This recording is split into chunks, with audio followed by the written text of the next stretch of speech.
헌법에 그게 법으로 돼 있어요. 그러니까 그 법대로 집행이 되어진 것은 혼란이 아니고 법대로 잘 진행이 되어진다라고 하는 것입니다. 그러니까 너무 염려 마시고 약간의 출렁이 있었지만은 다시 고요해지고 잔잔해질 것이다 라고 하는 그런 기대를 가지고 염려 없이 살아가시길 바랍니다. 특별히 성도는 세상 염려에 휘둘리거나 흔들림 없이 오직 하나님께서 우리를 도우시고 또 우리를 이끌어 가신다라고 하는 그런 믿음을 가지고 살아가시기를 부탁을 드립니다. 오늘 대림절 세 번째 주일입니다. 성탄을 기다리며 대림절을 보내는 우리의 마음과 또 우리의 태도가 어떠해야 할까? 한번 우리 자신들의 마음을 점검해 보기를 원합니다. 제 자리로 빨리 돌아가시죠.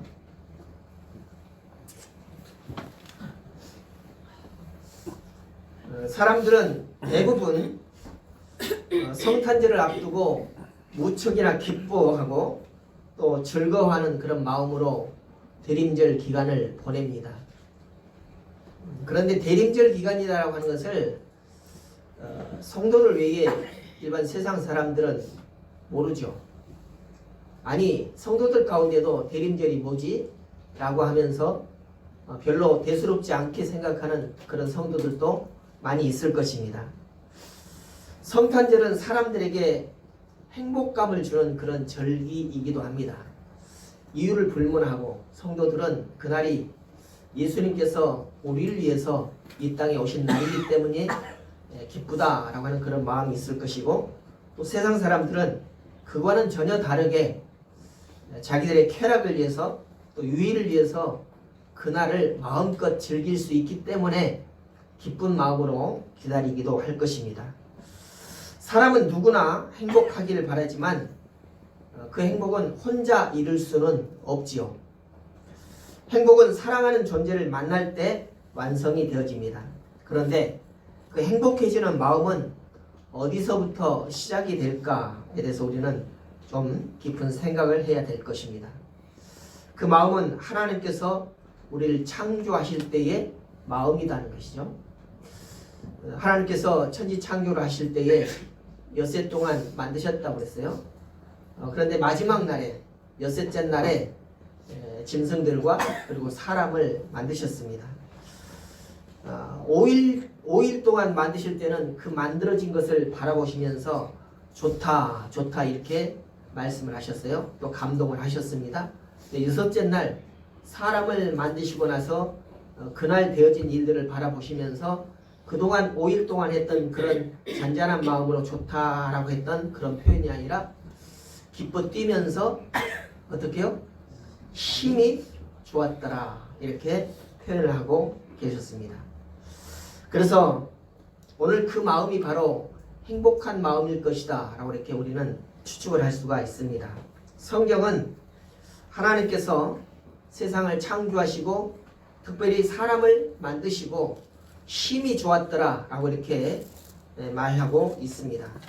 오늘 우리에게도 오신 예수님 그리고 다시 오실 예수님 예수님과 만나는 그런 시간들을 생각해 보면 참 행복하다라고 이렇게 느낄 수 있습니다. 그래서 행복감이 충만한 그런 대림절을 지내야 될 것입니다.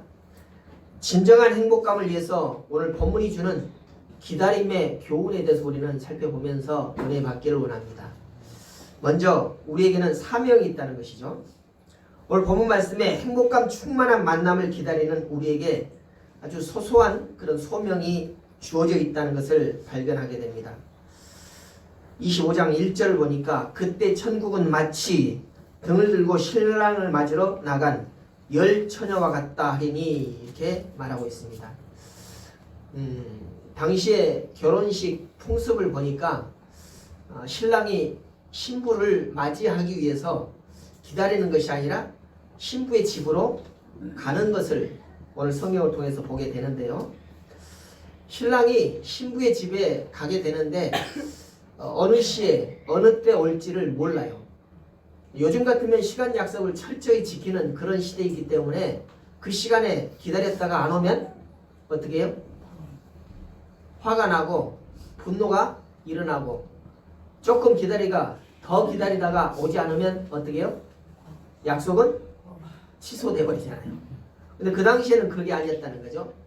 분명히 올 것을 믿고 언제 올 것인지는 모르지만 신랑이 올 것이다 라고 하는 것을 기다리는 그런 풍습이었다는 것입니다. 그런데 그럼에도 불구하고 신부는 신랑을 맞이하기 위하여서 꽃단장을 하고 기다려야 하기 때문에 문 밖에 나가서 기다릴 수가 없다는 것입니다. 그 기다리는 과정을 신부 대신에 다른 신부의 친구들이 마치 들러리처럼 그렇게 기다리는 그런 풍습의 모습을 성경에서는 말하고 있습니다. 오늘 본문에 보니까 열 처녀가 신부를 대신해서 신랑을 맞으러 나갔다라고 이렇게 말씀하고 있는데 여기에서 오늘 이 모습 속에서 우리에게 주시는 메시지가 있다는 것입니다. 이들은 신부를 대신해서 신랑을 맞으며 신부의 기쁨을 대신 전하는 그런 역할을 맡은 사람들입니다. 이들이 신랑을 맞이할 때에 잘 맞이하면은 신부의 기쁨을 그 신랑에게 전하는 데에 그 역할을 다 할 것입니다. 그러나 이들이 잘못하면 신부로서는 낭패를 보겠죠. 뭐 이따위 신부가 있어? 신부가 하지 않았는데도 불구하고 신부의 친구들이 신랑을 잘 맞이하지 못했다고 해가지고 신부까지 덩달아서 그런 평가를 받게 되는 일이 있다는 것입니다. 그래서 신부의 친구인 들러리들은 신부의 기쁨을 위해서 열 처녀가 자신에게 주어진 작지만은 맡겨진 그 역할을 맡을 때에 사명감을 가지고 감당해야만 행복감이 충만한 기다림이 될 수 있다라고 하는 것입니다. 그래서 오늘 우리도 다시 오실 예수님을 기다리는 그런 대림절을 기다리고 있는데 우리도 그 예수님을 만날 때에 행복감이 충만한 그런 만남이 되기 위해서는 어떻게 해야 될 것인가? 이 기다림이 우리에겐 작은 그런 역할이라 할지라도 사명감을 가지고 최선을 다하여 기다리는 그런 삶을 살아야 한다라고 하는 그런 말씀인 것입니다. 그 다음에는 기다림의 결과가 다 좋은 것은 아니다라고 하는 것을 우리는 분명하게 기억을 해야 할 것입니다. 오늘 본문에 보니까 열 처녀의 사명을 통해서 미련함 때문에 낭패를 볼 수도 있고 또 슬기로움 때문에 성공적인 기다림이 될 수도 있다는 것을 우리는 발견하게 됩니다. 2절부터 4절까지 봅니다. 그 중에 5은 미련하고 5은 슬기 있는지라 미련한 자들은 등을 가지되 기름을 가지지 아니하고 슬기 있는 자들은 그릇에 기름을 담아 등과 함께 가져갔더니 라고 말하고 있습니다. 그러니까 아마도 기다리는 그 시간이 대낮이 아니라 밤중이었다는 것이죠. 밤중이었기 때문에 신랑을 맞이하기 위해서 등불을 준비해야만 했다는 것입니다. 그런데 그 10 중에 5은 미련했고 5은 슬기로웠다라고 이렇게 말합니다. 미련하고 슬기로운 그 기준이 뭔가 했더니 10 처녀 모두가 다 등은 준비했어요. 물론 등에도 기름이 채워져 있었겠죠. 그런데 5명은 그 등에 기름만 채워서 준비했고 또 5명은 그 등에 기름 채움과 동시에 또 다른 여분의 기름을 준비했다라고 이렇게 말하고 있습니다. 그래서 등만 준비한 사람들은 미련하다라고 평가를 하고 등과 또 다른 여분의 기름통을 준비한 사람들은 슬기 있다라고 이렇게 평가를 하고 있습니다. 과연 우리가 이 말씀 속에서 주목할 만한 재미있는 사실은 미련한 자나 슬기 있는 자나 모두가 다 졸다 잠들었다 이렇게 말해요. 잠자는 것이 그렇게 흠은 아니다는 것입니다. 조는 것도 흠은 아니다는 것이죠. 그렇다고 해가지고 이 말씀에 의지해서 예배 시간에도 그냥 마냥 졸아버리는 그런 일은 없으시기 바랍니다. 아니 자버리는 그런 일도 없어야 될 것입니다.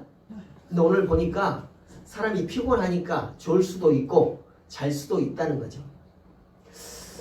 주님께서는 그것까지 막 책망하지는 않으시겠다는 것입니다. 단 그렇게 졸다가 자다가 일어나야 할 때가 있다는 것입니다.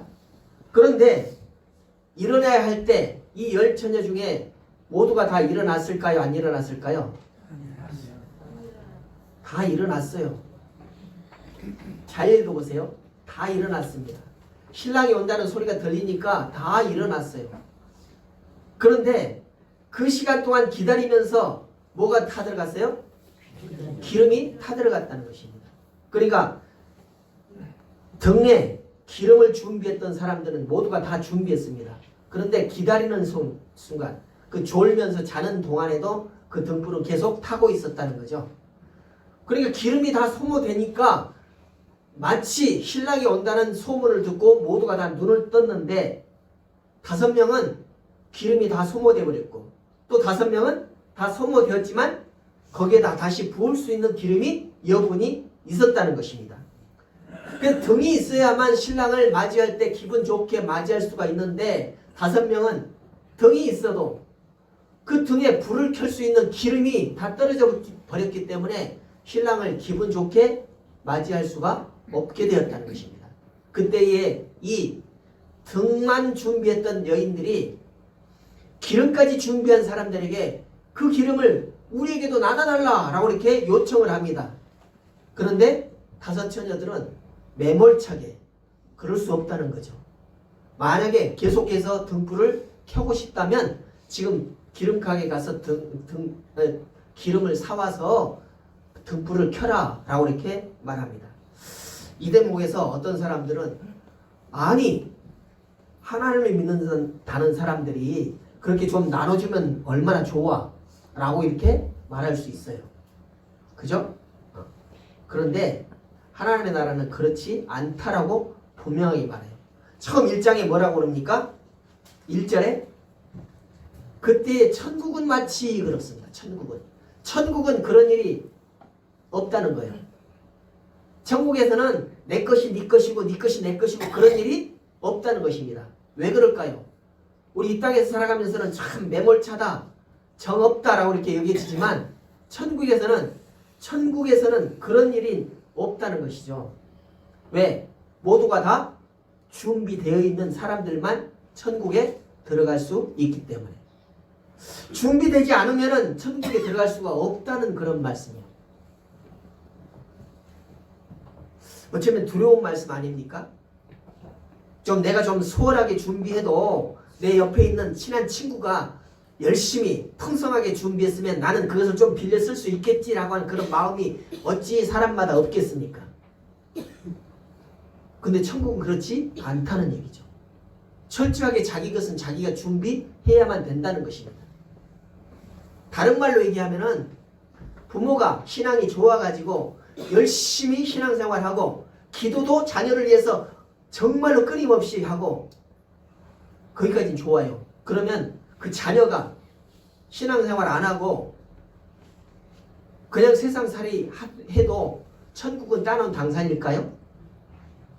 어떻게 생각해요? 여러분 마음은 어떻습니까? 내가 정말로 열심히 신앙생활하면 내 자녀가 믿지 않아도 그냥 덩달아서 나 따라서 끌고 가면 갈 수 있겠다 생각하지 않아요? 그랬으면 좋겠잖아요. 그죠? 그랬으면 오죽 좋겠습니까?만은 천국은 그럴 수 없다라고 말합니다. 그런 곳이 아니다라고 말해요. 철저하게 자기 중심으로 나가는 곳이 바로 천국이라는 것이죠. 물론 그 안에서의 삶은 그 안에 들어가서의 삶은 그렇지 않습니다만은 들어가는 관문은 철저하게 개인주의적이라는 것입니다. 내가 어떻게 하느냐, 내가 믿느냐 안 믿느냐, 내가 준비되어 있느냐 준비되어 있지 않느냐가 가장 중요한 곳이 바로 천국문이다라고 하는 것을 오늘 말씀을 통해서 우리는 깨닫게 되는 것입니다. 모든 일이 다 계획된 대로 진행이 되었다면 머리 좋고 또 조건 좋고 계획성 있고 능력이 많은 사람이 슬기 있는 사람이다라고 말할 수 있습니다. 그죠? 그런데 오늘 성경은 그런 사람을 슬기 있다라고 말하지 않는다는 것이 우리에게는 충격으로 다가오지 않습니까? 세상 살아가는데 정말로 지식이 좋고 지식이 많고 또 지혜로운 사람, 또 준비성이 철저한 사람, 계획성이 충분한 사람, 그러면은 슬기 있다라고 평가를 받는데 오늘 천국문에서는 그렇지 않다는 것입니다. 그러니까 오늘 성경에 의하면 슬기 있는 자라면 신랑을 기다리는 것에 초점이 맞춰 있는 사람을 슬기 있다라고 말한다는 것이죠. 그러니까 슬기 있는 사람과 미련한 사람의 그 차이를 오늘 말씀에서 보니까 뭡니까? 3, 4절 말씀에 의하면 슬기 있는 자와 미련한 자의 차이는 별도의 그릇을 마련하고 거기에 기름을 채웠느냐 채우지 않았느냐. 기름을 풍성하게 채웠다는 것은 내가 신랑을 기쁨으로 맞이하겠다는 그런 마음이 그런 기쁨으로 충만해 있다는 것입니다. 그러나 그 기름을 충분하게 준비하지 않는 사람은 그냥 신부가 부탁하니까 어쩔 수 없이 나가서 맞이하는, 신랑의 초점이 가 있지 아니하고 내 중심으로, 싫지만 그냥 친구의 의리에 따라서 내 중심으로 생각하는 그런 사람이라는 것입니다. 그래서 오늘 성경은 등만 준비해서 나간 사람을 미련한 자라고 이렇게 표현을 하고 있습니다. 그게 신부의 들러리로서 흉내를 냈지만은 실제로 신랑을 기다리는 것에 관심을 두지 않는다는 것입니다. 그래서 슬기로운 자는 자신보다는 신랑의 초점을 맞추고 살아가는 그런 사람을 슬기로운 자다라고 이렇게 성경은 말하고 있습니다. 신랑을 기다린다는 게 그렇게 큰 일은 아니에요. 여럿이 같이 하니까 아주 작은 소소한 그런 사명입니다. 그러나 소소한 사명이지만 그럼에도 불구하고 신부가 나에게 맡겨진 그 사명은 신랑을 기쁘게 해주고 또 나는 기다리면서 완벽하게 준비가 되어 있으니까 나도 또한 기쁨이, 행복이 충만한 그런 삶을 사는 것이 바로 오늘 슬기로운 사람이다 라고 하는 것입니다. 세 번째는 행복감 충만한 기다림이 기쁨의 보상과 치유를 가져다 준다는 것입니다. 10절부터 13절에 봅니다. 저희가 살아간 동안에 신랑이 오므로 예비하였던 자들은 함께 혼인잔치에 들어가고 문은 닫힌지라. 그 후에 남은 처녀들이 와서 가로되 주여 주여 우리에게 열어주소서. 대답하여 가로되 진실로 너희에게 이르노니 내가 너희를 알지 못하노라 하였느니라. 그런즉 깨어 있으라. 너희는 그날과 그 시를 알지 못하느니라. 아멘. 성탄은 다시 오실 주님에 대한 기다림의 마지막 사건입니다. 우리에게 오신 주님은 고난받는 종의 모델이었어요. 그 고난을 받는 모델이 누구를 위한 것이었느냐? 바로 우리를 위한 것이었습니다. 그런데 오늘 그 고난이 변화해서 기쁨이 되게 하시는 하나님의 은혜, 그것이 바로 진정한 기쁨이요 즐거움이요 행복이다 라고 하는 것입니다. 왠가니까 예수님께서 고난을 받기 전에 그 고난만 생각했을 때는 주여 아버지여 이 잔을 할 수만 있으면 옮겨주시옵소서 라고 말씀했어요. 예수님께서는 그 일을 능히 행할 수 있는 그런 분이었습니다. 그렇지만 성경에 보니까 이 고난을 감당할 때에 내가 능히 감당하겠다라고 하는 그런 마음을 가졌던 것은 뭐예요? 미래에 있을 그 하나님 보좌 우편에 앉을 것을 바라보았더니 능히 이 고난을 감당할 수 있겠다라고 하는 그런 인간적인 생각이 들었다는 것입니다. 그래서 자기 일이 아니지만 자기 때문에 받는 고난이 아니지만 그럼에도 불구하고 고난을 받을 수 있었다는 것입니다. 그러니까 그 고난을 받으면서도 진정한 행복감이 있었다라고 하는 그런 말씀인 것입니다. 오늘 이 열 처녀에게도 신랑을 기다리는 간절함이 있었기 때문에 그 기다림은 진정한 즐거움이요 또 행복감이 충만한 그런 기다림이었을 것입니다.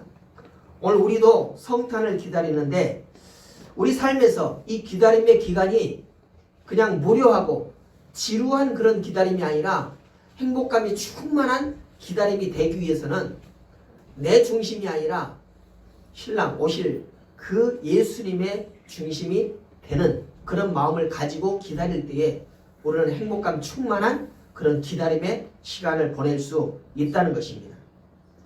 이 기다림에 대해서 시편 기자는 이렇게 노래합니다. 시편 30편 11절에 주께서 나의 슬픔을 변하여 춤이 되게 하시며 나의 배옷을 벗기고 기쁨으로 띠띠우셨나이다 이렇게 말해요.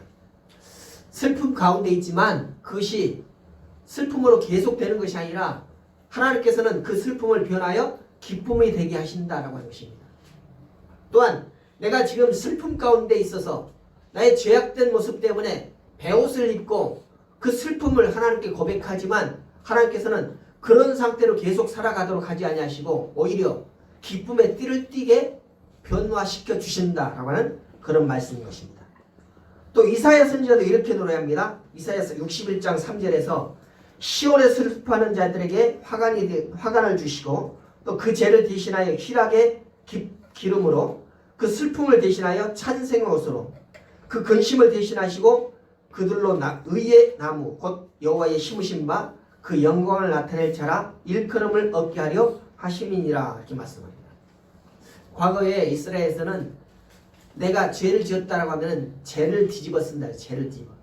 불태워진 그 죄를 뒤집어 쓰면서 그 죄를 고백하는 그런 모습들을 보였는데 뭐예요?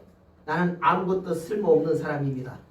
이 타버린 죄와 같은 그런 사람입니다 라고 하면서 아무 쓸모없는 나를 어떻게 하면 주님께서 기쁨을 받아주실 것인가 라고 그런 모습을 주님 앞에 보여드리는 그런 모습 아닙니까? 그런데 그렇게 자기 자신의 죄를 고백하고 자복하는 그런 사람들에게는 하나님께서 슬픔이 변하여 희락으로 변화되게 하신다는 것입니다.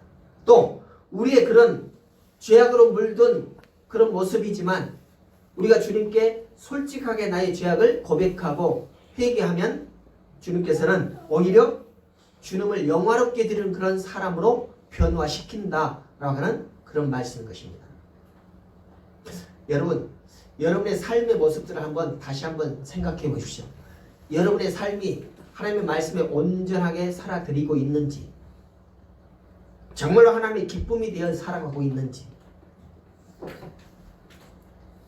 나는 정말로 하나님의 기쁨이 되는 그런 삶을 살고 있다, 하나님께 조금도 부끄러움이 없는 그런 삶을 살고 있다라고 하는 자신하는 사람들은 아무도 없을 것입니다. 그렇지만 그럼에도 불구하고 내가 정말로 하나님 앞에 완전한 삶을 살지는 못하지만 그래도 내 마음만은 주님께서 허락하신 그 기쁨의 삶이 되기를 원합니다. 또한 내 작은 생활을 통해서 하나님의 기쁨이 되기를 원합니다 라고 하는 그런 마음으로 살아간다면 그 작은 마음, 그 작은 드림, 그것을 통해서 하나님께서는 우리를 기쁨으로 받아주신다는 것입니다. 그래서 우리의 믿음의 선진들이, 모든 사람들이 선지자라고 할지라도 모두가 다 하나님의 뜻에 완전하게 합한 그런 삶을 살지는 못했을 것입니다. 왜? 불완전한 존재이기 때문에. 그렇지만 그럼에도 불구하고 자기들의 작은 몸짓을 통해서, 작은 생활을 통해서 하나님의 기쁨이 되겠다고 하는 그런 삶을 살았기 때문에 하나님께서는 그 작은 모습을 보시면서 그래, 그것만 가지고도 너는 내 것이다 라고 말씀해 주신다는 것입니다. 그러므로 여러분, 이 대림의 기간을 보내면서 내 즐거움을 위해서, 내 쾌락을 위해서 보내는 것보다는 이 기간이 정말로 나를 위해서 이 땅에 오셨고 또 나를 위해서 다시 오심하고 약속해 주신 그 예수 이름을 기다리면서 내가 정말로 진정한 하나님의 기쁨이 되어 드리겠습니다 라고 하는 그런 마음으로 살아갈 때 우리는 행복함 충만한 그런 삶을 살 수 있을 것입니다. 왠가니까 그런 자들을 위하여서 하나님께서는 예비해 두신 상이 있다라고 말씀하고 계십니다. 여러분, 우리 모두